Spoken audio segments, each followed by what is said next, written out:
Hello, my littles. Welcome back to Bedtime with Mama. Tonight we're going to be reading all about a very sweet and confident cookie. We're going to be reading The Smart Cookie. Greetings, I'm a cookie. I live in a bakery on a street corner near a river. Come on in. Welcome to our little community. It's a warm and supportive place to spend time. Pretty fantastic, huh? These days, life is sweet, but my journey wasn't always a cakewalk. When I was younger, I couldn't have imagined fitting in here. For a long time, I didn't feel comfortable speaking up or sharing my ideas. I didn't even feel like a smart cookie. I wanted to be a cookie who knew all the answers, a cookie who felt confident in a group, a cookie who said, aha, when solving a puzzle, like this, aha! Looking back, I had some trouble in my early days. I went to school in a gingerbread house. Our teacher, Miss Biscotti, was kind and patient. When I arrived each morning, she'd wave at me and smile. But I didn't get the best grades.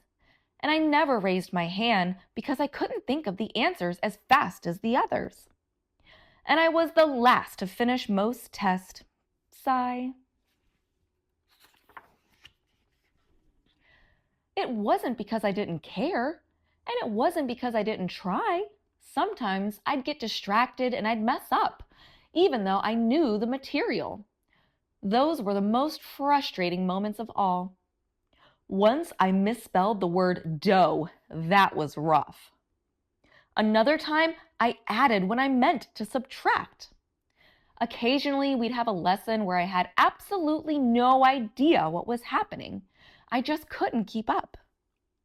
I imagined that my desk was a raft and that I was completely lost at sea, because that's what it felt like.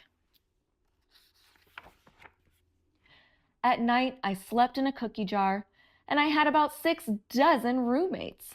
Move! You move! No, you move! No, you move! No, you move! I'd stay awake and I'd stare out the window and worry. And it went this way day after day after day. But then something happened that changed everything. It all started with a homework assignment. Miss Biscotti requested our attention one afternoon. Tonight, I would like you to create something completely original, she announced. It can be anything you want. Please bring it to class tomorrow. That was it. There was no further instructions. Miss Biscotti winked at me as I gathered my belongings.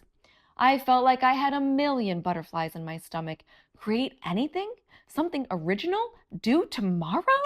Gulp.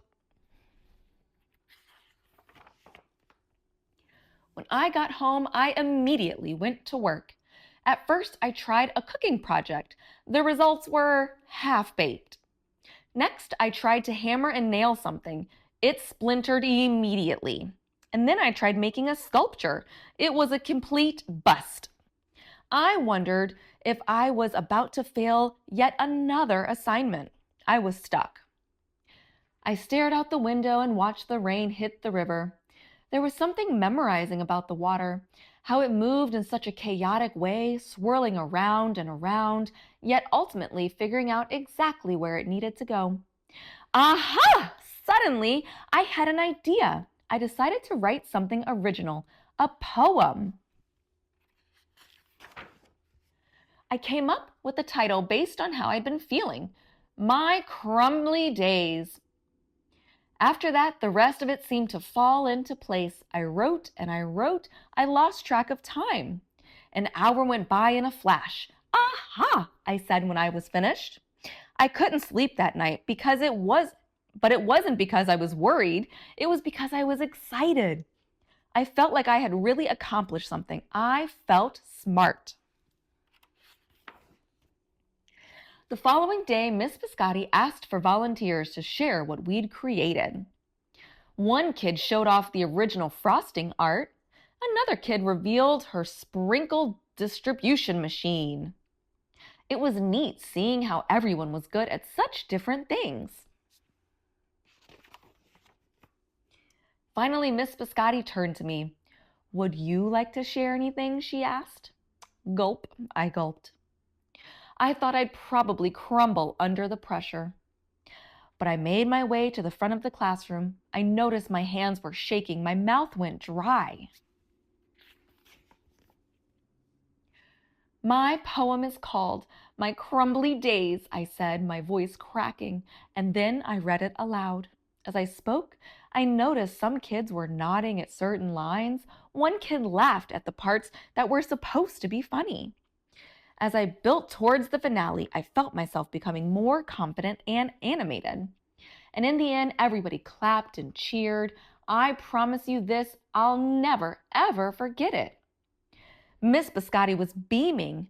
"No one but you could have written that poem," she said. "It was completely original." Aha! I had done it. I had created something and shared it with the world. Well, my world at least. The rest of the day was a blur. By recess, I was already planning my next poem. I'd call it My Sweet Morning. Aha! I thought when I came up with the title. Later that afternoon, Miss Biscotti handed me a note. It said that I should keep on writing no matter what, and that meant so much to me. School was a bit different after that. I wasn't so scared to raise my hand or ask a question or share my work. Sure, some things still didn't come as easily for me as they do for others, but now I know that you can be smart in many different ways.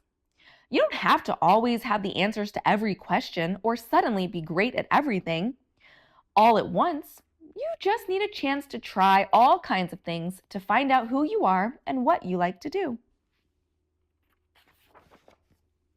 For me, I learned I can write and I can think up great ideas, and I found plenty of other things I'm good at too.